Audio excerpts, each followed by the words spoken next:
ಕಟ್ಟೆ, ಅದಕ್ಕೆ ಕೃಷ್ಣರಾಜ ಸಾಗರ ಅಂತ ಕರಿತೀವಿ, ಕನ್ನಂಬಾಡಿ ಕಟ್ಟೆ ಅಂತಲೂ ಕೂಡ ಕರಿತೀವಿ.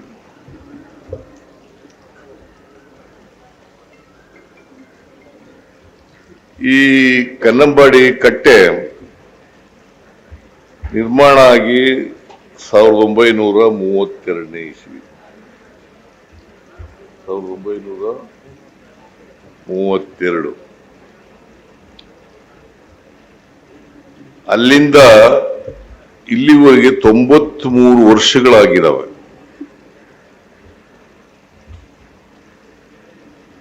ಇವತ್ತು ಇತಿಹಾಸ ನಿರ್ಮಾಣ ಆಗಿದೆ. ಈ 93 ವರ್ಷಗಳಲ್ಲಿ ಜೂನ್ ತಿಂಗಳಲ್ಲೇ ಕನ್ನಂಬಾಡಿ ಕಟ್ಟೆ ಭರ್ತಿಯಾಗಿರ್ತಕ್ಕಂಥದ್ದು ಇದೇ ಮೊದಲು ಇತಿಹಾಸದಲ್ಲಿ.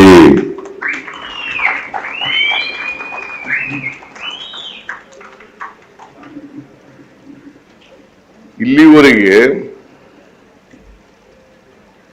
ನಮಗೆ ಅಂಕಿಅಂಶಗಳನ್ನು ಸಿಗ್ತಕ್ಕಂಥದ್ದು 1940ನೇ ಇಸ್ವಿಯಿಂದ,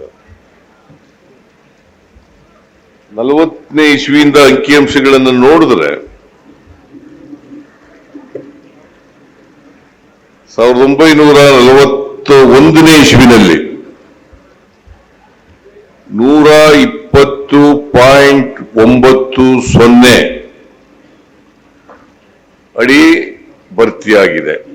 120.90 ಅಡಿ.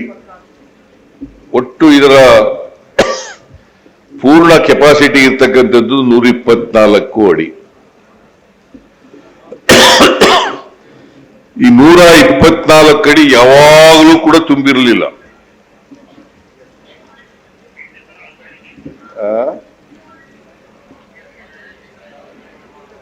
ಸುಮ್ಮನಿರ್ರೆ, ಯಾವನ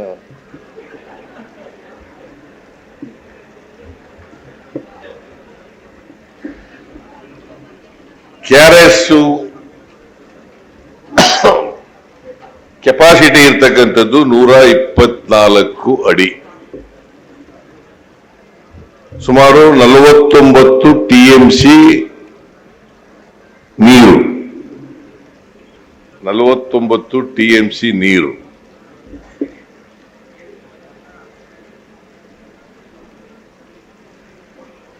ಯಾವಾಗಲೂ ಕೂಡ 1932ನೇ ಇಸ್ವಿಯಿಂದ ಇಲ್ಲಿವರೆಗೆ ಜೂನ್ ತಿಂಗಳಲ್ಲಿ 124 ಅಡಿ ಆಗಿರಲಿಲ್ಲ. 193 ವರ್ಷಗಳಲ್ಲಿ 76 ವರ್ಷಗಳು ಭರ್ತಿಯಾಗಿದ್ದಾವೆ. 76 ವರ್ಷಗಳು. 93 ವರ್ಷಗಳ ಇತಿಹಾಸದಲ್ಲಿ 17 ಬಾರಿ ನೀರು ತುಂಬಿಲ್ಲ. 17 ಬಾರಿ ನೀರು ತುಂಬಿಲ್ಲ. ನಾವು ಅಧಿಕಾರಕ್ಕೆ ಬಂದಾಗಲೂ ಕೂಡ 2023-24ರಲ್ಲಿ ಭಾರಿ ಬರಗಾಲ, ನೀರು ತುಂಬಲಿಲ್ಲ. ಅದಕ್ಕೇನು ವಿರೋಧ ಪಕ್ಷದವರು ಬೊಬ್ಬೆ ಹೊಡೆಯಕ್ಕೆ ಶುರು ಮಾಡಿದ್ರು. ಏನಂತ ಅಂತಂದ್ರೆ, ಸಿದ್ದರಾಮಯ್ಯನವರ ಕಾಲ್ಗುಣ ಚೆನ್ನಾಗಿಲ್ಲ, ಕಾಂಗ್ರೆಸ್ ಸರ್ಕಾರ ಕಾಲ್ಗುಣ ಚೆನ್ನಾಗಿಲ್ಲ, DK ಶಿವಕುಮಾರ್ ಕಾಲ್ಗುಣ ಚೆನ್ನಾಗಿಲ್ಲ. ನಾವು ಮೂಢನಂಬಿಕೆಗಳ ವಿರುದ್ಧವಾಗಿ ಒಂದು ಕಾಯ್ದೆ ಮಾಡಿದೀವಿ. ಇನ್ನೂ ಮೂಢನಂಬಿಕೆಗಳ ಮೂಲಕ ಈಗ ಮಳೆ ಬರೋದು, ಮಳೆ ಬಲ್ಲದೆ ಇರೋದು, it is an act of god. ಪ್ರಕೃತಿ. ಅದಕ್ಕೆ ಮಹಾತ್ಮ ಗಾಂಧೀಜಿಯವರು ಏನ್ ಹೇಳಿದ್ರು ಅಂತಂದ್ರೆ, ಪ್ರಕೃತಿ ನಿಮ್ಮ ಆಸೆಗಳನ್ನೆಲ್ಲ ಪೂರೈಸ್ತದೆ, ಆದರೆ ದುರಾಸೆಗಳನ್ನಲ್ಲ.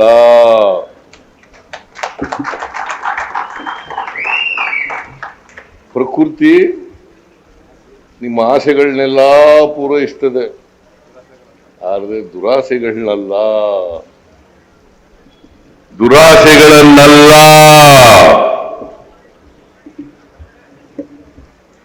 ಆದ್ರಿಂದ ಪ್ರಕೃತಿಗೆ ವಿರುದ್ಧವಾಗಿ ಏನು ನಡೀಲಿಕ್ಕೆ ಸಾಧ್ಯನೇ ಇಲ್ವಲ್ಲಪ್ಪ. ಅವ್ರೆಂತ ಮೂರ್ಖರು ಇರ್ಬೇಕು ವಿರೋಧ ಪಕ್ಷದವರು.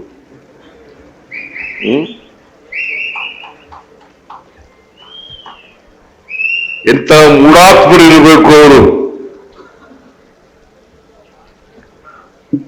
ನೀವು ತಿಳ್ಕೊಂಡ್ರೆ ಸಾಕು, ಈ ನಾಡಿನ ಜನ ತಿಳ್ಕೊಂಡ್ರೆ ಸಾಕು, ವಿರೋಧ ಪಕ್ಷದವ್ರು ಏನಂತಾರೆ ಅಂತ ಹೇಳಿ ತಲೆ ಕೆಡಿಸ್ಕೊಳಕ್ ಹೋಗಲ್ಲ.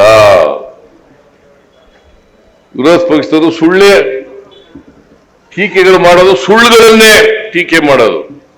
ನಾನು ಈ ವರ್ಷ ಕಾವೇರಿ ಜಲಾಯನ ಕಾವೇರಿ ಅಭಿವೃದ್ಧಿ ನಿಗಮಕ್ಕೆ 3,000 ಕೋಟಿ ರೂಪಾಯಿಗಳನ್ನು ಕೊಟ್ಟಿದ್ದೀನಿ. ಏನಪ್ಪ ಮಹೇಶ, ಏನಯ್ಯ MD ಹೇಳ ಕರೆಕ್ಟ್ ಆಗಿ? ಯಾವಾಗಾದ್ರು ಕೊಟ್ಟಿದ್ರಾ? ಇದೇ ಫಸ್ಟ್ ಟೈಮ್.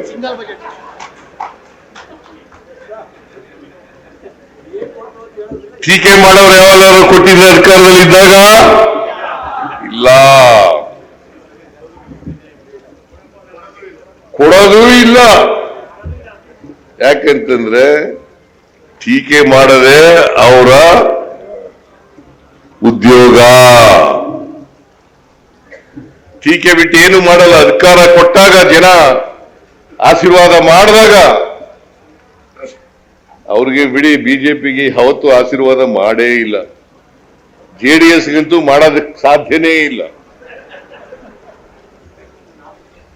ಬಿಜೆಪಿಗೆ ಮಾಡಿಲ್ಲ. ಮಾಡಿಲ್ಲ ಕಡೆಯ. 2008ರಲ್ಲಿ 110 ಸೀಟ್ ಗೆದ್ರು, 113 ಅಲ್ಲ. 2018ರಲ್ಲಿ 104 ಸೀಟ್ ಗೆದ್ರು, 13 ಅಲ್ಲ. ಆದ್ರೆ ಹಿಂಭಾಗಲಿಂದ ಬಂದ್ಬಿಟ್ರು.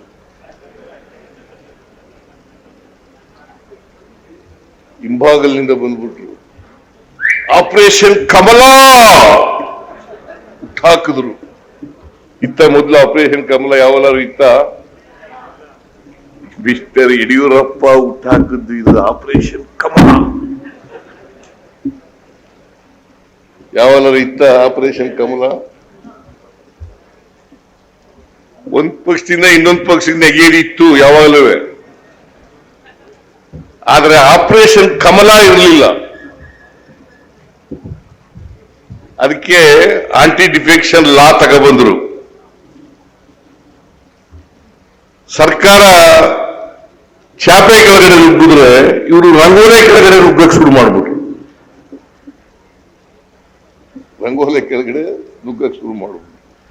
ಈ ಆಪರೇಷನ್ ಕಮಲ ಮಾಡಿ ಗುಳಿಗೌಡ 2 ಸಾರಿ ಅಧಿಕಾರಕ್ಕೆ ಬಂದಿರೋದು. ಕರೆಕ್ಟ್ ಆಗಿ ಹೇಳ್ಬೇಕು, ಮಾಹಿತಿ ಇಟ್ಕೊಂಡಿರ್ತೀಯ ನೀನು. ಇವ್ರು ಯಾವತ್ತೂ ಕೂಡ ಜನರ ಆಶೀರ್ವಾದ ಪೂರ್ಣ ಪಡೆದು ಅಧಿಕಾರಕ್ಕೆ ಬಂದಿಲ್ಲ. 113 ಸ್ಥಾನ ಬಂದೇ ಇಲ್ಲ. ಯಾವಾಗ ಬಂದಿಲ್ಲ. JDS ಅಂತೂ ಬರಕ್ ಸಾಧ್ಯನೇ ಇಲ್ಲ. ಅವ್ರು ಇನ್ನೊಬ್ರು ಹೆಗಲ ಮೇಲೆ ಕೈ ಹಾಕಂದೇ ಬರಬೇಕು.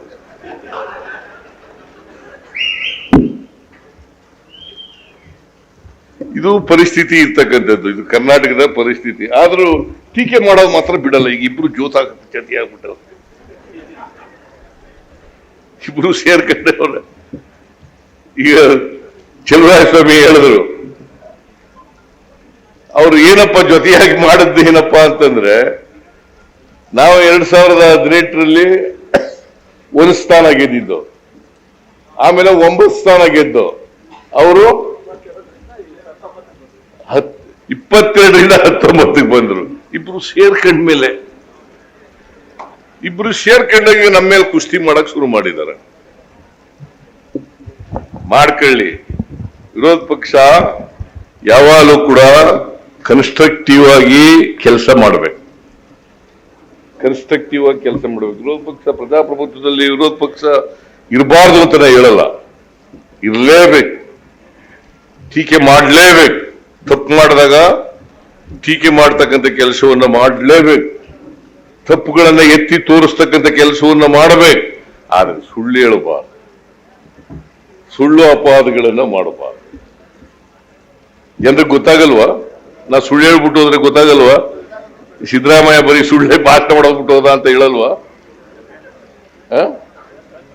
ಅದಕ್ಕೆ ಸಾಧ್ಯವಾದ ಮಟ್ಟಿಗೆ 100ಕ್ಕೆ 99% ಸತ್ಯ ಹೇಳ್ತಕ್ಕಂಥ ಕೆಲಸವನ್ನು ಮಾಡಬೇಕು. ಜನ ತೀರ್ಮಾನ ಮಾಡಲಿ, ಯಾವ ಸರಿ ಯಾವ ತಪ್ಪು ಅಂತ ತೀರ್ಮಾನ ಮಾಡಲಿ. ಆದ್ರೆ ಜನಗಳ ಮುಂದೆ ಇಡುವಾಗ ಸತ್ಯ ಹೇಳ್ತಕ್ಕಂಥ, ಸತ್ಯವನ್ನ ಇಡ್ತಕ್ಕಂಥ ಕೆಲಸವನ್ನ ಮಾಡೋದು. Is it not A fact? June ತಿಂಗಳಲ್ಲಿ KRS ತುಂಬಿರೋದು 93 ವರ್ಷಗಳ ನಂತರ, 93 ವರ್ಷಗಳ ನಂತರ ಇದೇ ಮೊದಲನೇ ಬಾರಿ.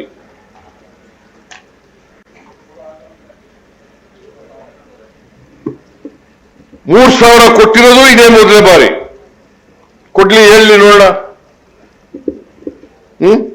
2018ರಲ್ಲಿ ಸಮ್ಮಿಶ್ರ ಸರ್ಕಾರ ಇತ್ತು, 2008ರಲ್ಲಿ ಬಿಜೆಪಿ ಸರ್ಕಾರ ಇತ್ತು, 2018ರಲ್ಲಿ ಬಿಜೆಪಿ ಸರ್ಕಾರ ಇತ್ತು, 19ರಲ್ಲಿ ಬಿಜೆಪಿ ಸರ್ಕಾರ ಇತ್ತು. ಹೇಳಿ ನೋಡೋಣ 3,000 ಕೊಟ್ಟಿದ್ದು ನಾವು ಅಂತ.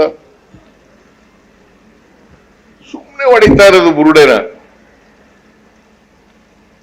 ಬುರುಡೆ ಹೊಡೆಯೋದು.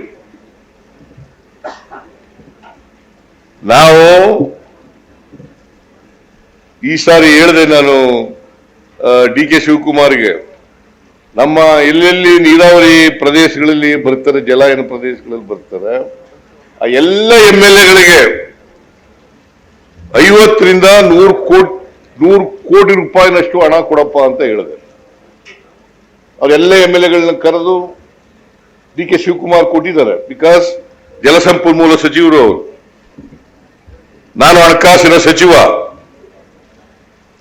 ಬರೀ ನೀರಾವರಿ ಒಂದಕ್ಕೇನೆ ನಿಮ್ಮ ಮೈನರ್ ಇರಿಗೇಷನ್ ಮತ್ತು ಮೇಜರ್ ಇರಿಗೇಷನ್ 25,000 ಕೋಟಿ ರೂಪಾಯಿಗಳನ್ನ ಕೊಟ್ಟಿದ್ದೀವಿ. ನಾನು ದುಡ್ಡಿಲ್ಲ ಅಂತ, 25,000 ಕೋಟಿ ಯಾವಲಾರು ಕೊಟ್ಟಿದಾರ ಹೇಳಿ ನೋಡೋಣ. ಆದ್ರೂ ಸರ್ಕಾರದಲ್ಲಿ ದುಡ್ಡಿಲ್ಲ, ಅಭಿವೃದ್ಧಿ ಕೆಲಸಗಳಿಗೆ ದುಡ್ಡಿಲ್ಲ. ಯಾವ ಅಭಿವೃದ್ಧಿ ಕೆಲಸ ನಿಂತಿದೆ? PWDಗೆ, ನೀರಾವರಿಗೆ, ಎಜುಕೇಶನ್ಗೆ, ಹೆಲ್ತ್ಗೆ, ಗ್ರಾಮೀಣ ಅಭಿವೃದ್ಧಿಗೆ ಯಾವೆಲ್ಲ ನಿಲ್ಸಿದೀವ? ದುಡ್ಡು ಕೊಟ್ಟು ಕಡಿಮೆ ಮಾಡಿದೀವ? ಗ್ಯಾರಂಟಿ ಯೋಜನೆಗಳಿಗೆ 54,000 ಕೋಟಿ ಕೊಟ್ಟಿದ್ದೀವಿ. ಇದೇ ನರೇಂದ್ರ ಮೋದಿಯವರು ರಾಜಸ್ಥಾನದಲ್ಲಿ ಈ ಗ್ಯಾರಂಟಿ ಯೋಜನೆಗಳನ್ನ ಜಾರಿ ಮಾಡಕ್ ಸಾಧ್ಯ ಇಲ್ಲ. ಒಂದು ವೇಳೆ ಮಾಡಿದ್ರೆ ಯಾವುದೇ ಸರ್ಕಾರ ಆರ್ಥಿಕವಾಗಿ ದಿವಾಳಿ ಆಗ್ಬಿಡುತ್ತದೆ. ದಿವಾಳಿ ಆಗಿದೆಯಾ? ಇವತ್ತು ಫಿಸ್ಕಲ್ ರೆಸ್ಪಾನ್ಸಿಬಿಲಿಟಿ ಆಕ್ಟ್ ಪ್ರಕಾರ, ಮಾನದಂಡಗಳ ಪ್ರಕಾರ ಇಡೀ ರಾಜ್ಯದಲ್ಲಿ ಇಡೀ ದೇಶದಲ್ಲಿ ಆ ಮಾನದಂಡಗಳ ಪ್ರಕಾರ ಕೆಲಸ ಮಾಡಿರ್ತಕ್ಕಂಥ ಸರ್ಕಾರ ಯಾವುದಾದ್ರು ಇದ್ರೆ ಅದು ಕಾಂಗ್ರೆಸ್ ಸರ್ಕಾರ, ಕರ್ನಾಟಕದ ಸರ್ಕಾರ ಅಂತಕ್ಕಂಥದ್ದನ್ನ ತಿಳ್ಕೋಬೇಕಾಗ್ತದೆ. ಇದು ನಾನು ಹೇಳೋದಲ್ಲ, ವೆರಿಫೈ ಮಾಡಿ, ಬೇಕಾದ್ರೆ ವೆರಿಫೈ ಮಾಡಿ. ಇಡೀ ದೇಶದಲ್ಲಿ GST, goods and service tax ಅಂತ ಕರಿತೀವಿ. ಗೂಡ್ಸ್ ಅಂಡ್ ಸರ್ವಿಸ್ ಟ್ಯಾಕ್ಸ್, ಆ ಕಲೆಕ್ಷನ್ ನಲ್ಲಿ ಇಡೀ ದೇಶದಲ್ಲಿ ಕರ್ನಾಟಕ ನಂಬರ್ 2. ಮತ್ತೆ ದಿವಾಳಿ ಆಗ್ಬಿಡ್ತದೆ. Karnataka stands number 2 in the entire country so far as the GST collection is concerned. ಮಾಡಕ್ಕಾಗ್ತದ? ದಿವಾಳಿ ಆಗಿದ್ರೆ ಮಾಡಕ್ಕಾಗ್ತದ? ದಿವಾಳಿ ಆಗಿದ್ರೆ 25,000 ಕೋಟಿ ನೀರಾವರಿ ಕೊಡಕ್ಕಾಯ್ತಿತ್ತ? ಏನೋ ಬುರುಡೆ ಹೊಡೆಯೋದು, ಸುಳ್ಳು ಹೇಳೋದು. ಇವತ್ತು ಪ್ರಕೃತಿಯ ಕೃಪೆಯಿಂದ ಜೂನ್ ತಿಂಗಳಲ್ಲೇ ಬಾಗಿನ ಅರ್ಪಿಸ್ತಕ್ಕಂಥ ಅವಕಾಶ ಸಿಕ್ಕಿದೆ. ಇದು ಜನರು ಕೊಟ್ಟಿರ್ತಕ್ಕಂಥ ಅವಕಾಶ, ನನಗೆ ಜನರ ಆಶೀರ್ವಾದದಿಂದ ಕೊಟ್ಟಿರ್ತಕ್ಕಂಥ ಅವಕಾಶ ನನಗೆ ಸಿಗ್ತದೆ. ಅದಕ್ಕೆ ನಾನು ಹೇಳಿದೆ ಬಾಬುಗೆ, ಬಾಬು ಒಂದು ಶಿಲಾನ್ಯಾಸ ಮಾಡಬೇಕು ಇದಕ್ಕೆ. ಇದು ನಿಮ್ ಜವಾಬ್ದಾರಿ, ಗೊತ್ತಾಯ್ತೇನೆಯ? ಹೆಚ್ಚಿನ ವಿಡಿಯೋಗಳಿಗೆ ಪ್ರತಿಧ್ವನಿ ಯೂಟ್ಯೂಬ್ ಚಾನೆಲ್ ಸಬ್ಸ್ಕ್ರೈಬ್ ಮಾಡಿ, ಬೆಲ್ ಐಕಾನ್ ಕ್ಲಿಕ್ ಮಾಡಿ.